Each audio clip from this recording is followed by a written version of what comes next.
Hey there, hope you're having a wonderful day. So in the previous video, we went over constructors in classes in C++, and constructors are basically used to initialize member variables with input values upon object creation. We're going to expand upon that topic and talk about multiple constructors. So let's expand this fraction class, and you can see we have two member variables, numerator and denominator, and we have a constructor. So this constructor takes in two parameters, two integers, numerator and denominator. And inside the constructor, we assign the member variables these parameter values. And with a constructor, we create an object, fraction, frac1, and we pass in 11 for numerator and 15 for denominator. So if I say and run the program, you can see we get 11 over 15. Now that is one constructor. We can actually have multiple constructors in C++.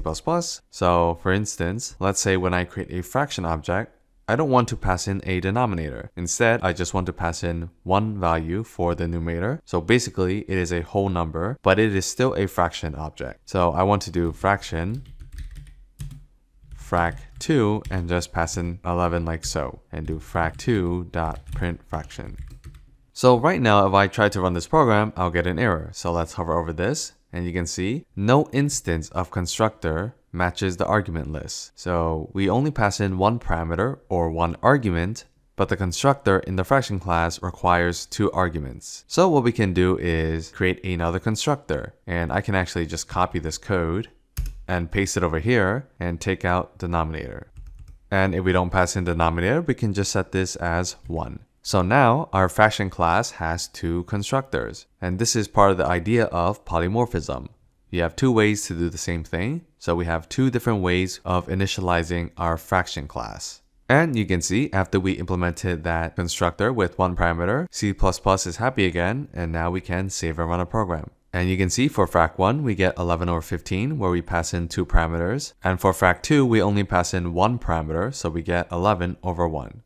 Now in C++, classes also have the option of adding a default parameter. So over here, you can see we take in two parameters. I can make the denominator by default 1. So if the user does not pass in anything for denominator, then by default, the denominator will be 1. Now here's a question. If I create a fraction object and only pass in one parameter, which constructor will our fraction class use? So let's save and run the program, and you can see we get an error. And that is because we have multiple constructors that could be called for initializing the fraction object. So if I only pass in one parameter, C++ will not know which one to use. And if we scroll down here and I hover over this, you can see it says more than one instance of constructor matches the argument list. So what we can do is we can just keep this one as a default parameter, and we can get rid of this extra constructor. Now if I save and run the program, you can see we get 11 over 1, okay? So we have two different ways to initialize the fraction object. Now what if I want to initialize the fraction object and not assign it any numerator or denominator value? So previously I was able to do fraction frac3 and just do frac3.set numerator to 11 and frac3.set denominator to 15 like so, and that's also printed out. And you can see we have an error, and if I hover over this, it says no default constructor exists for class fraction. So prior to adding that constructor, we were able to do this, but after we add the constructor with the two parameters, we no longer have a default constructor. So classes have a default constructor if we do not provide it with one. If we do provide the class with the constructor, then this default constructor will no longer be there. So this default constructor is just there to initialize the object and do nothing else. So what we can do is add the default constructor back. So over here I can do fraction. And since it's a default constructor, we don't pass in anything, and we don't have to do anything here, but it is better to initialize our data members anyway. Now, if we don't pass in anything, what would the default value be? Well, if it were a string, it would just be an empty string. If it were a number, it would be 0. If it were a vector, it would be empty. So what we can do is we can assign numerator to 0. And we actually don't need to use this with the arrow operator since there's no name conflict with the parameter. So here I can just take it away and do numerator and set it to 0. And for the denominator, this will just be 1.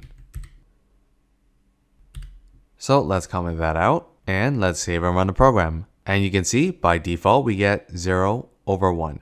And let's uncomment this one out. So we just set the denominator. Now if I save and run the program, you can see we get 0/15. Okay, and let's uncomment this one. And we get 11/15. Alright, so that's how we can create multiple constructors to support various parameters. We can actually expand upon this and add constructors with different parameter types. So I can create another constructor that takes in 2 strings or 2 floats, for example. And those 2 constructors can exist with the constructor that takes in 2 integers. However, when you do use multiple constructors, you need to be careful to not have any conflicting constructors. So that's it for this video. Hopefully you found this video helpful, and if you did, make sure you give this video a like. If you have any questions, let me know down below in the comments. And as always, if you want to stay up to date for more C++ tutorials like this one, make sure you subscribe to the channel, and I'll see you in the next video. Bye bye.